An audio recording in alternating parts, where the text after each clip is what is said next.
দেখতে ডিমের অমলেট হলেও এটা কিন্তু ডিমের অমলেট একেবারেই নয়। রেসিপি সম্পূর্ণ নিরামিষ।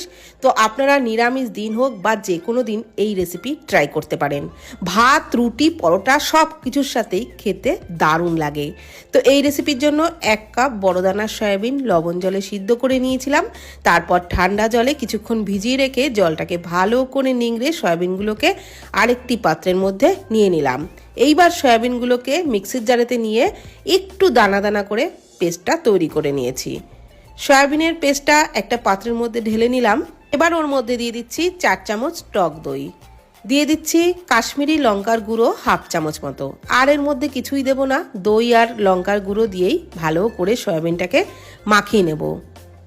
এটা মাখিয়ে নেওয়া হয়ে গেলে একটা মশলা বানিয়ে নেব। তার জন্য একটা মিক্সির জারেতে নিয়ে নিচ্ছি একটা ছোট সাইজের টমেটো কুচি, আর ওর মধ্যে দিয়ে দিচ্ছি 1 ইঞ্চ আদা, আর দিয়ে দিচ্ছি কাঁচা লঙ্কা, 4টে কাঁচা লঙ্কা নিয়ে নিলাম, 2 টেবিল চামচ চাল মগজ, আর দিয়ে দিচ্ছি ওর মধ্যে 1/2 চামচ করে জিরে গুঁড়ো আর ধনে গুঁড়ো।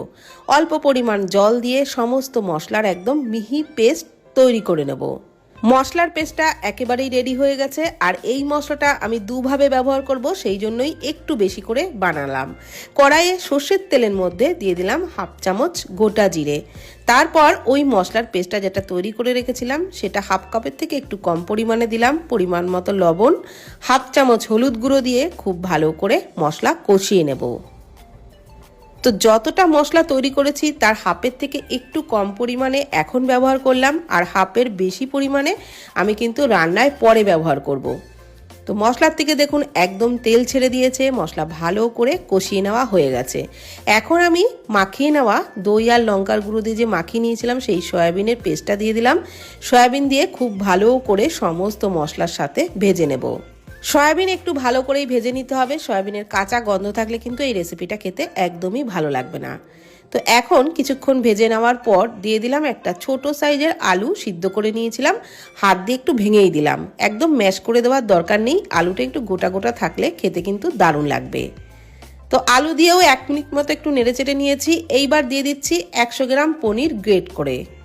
এই রেসিপি অনেক রকমভাবেই করা যায়, আলু আর পনির দিয়েও কিন্তু এই পুরটা বানানো যায়। তবে এইভাবে সয়াবিন পনির দিয়ে পুর বানালে তাহলে পনিরের পরিমাণটা অনেকটাই কমে হয়ে যায়। তো পনির দিয়েও সমস্ত কিছু আবারও কিন্তু নাড়াচাড়া করে ভালো করে ভেজে নেব।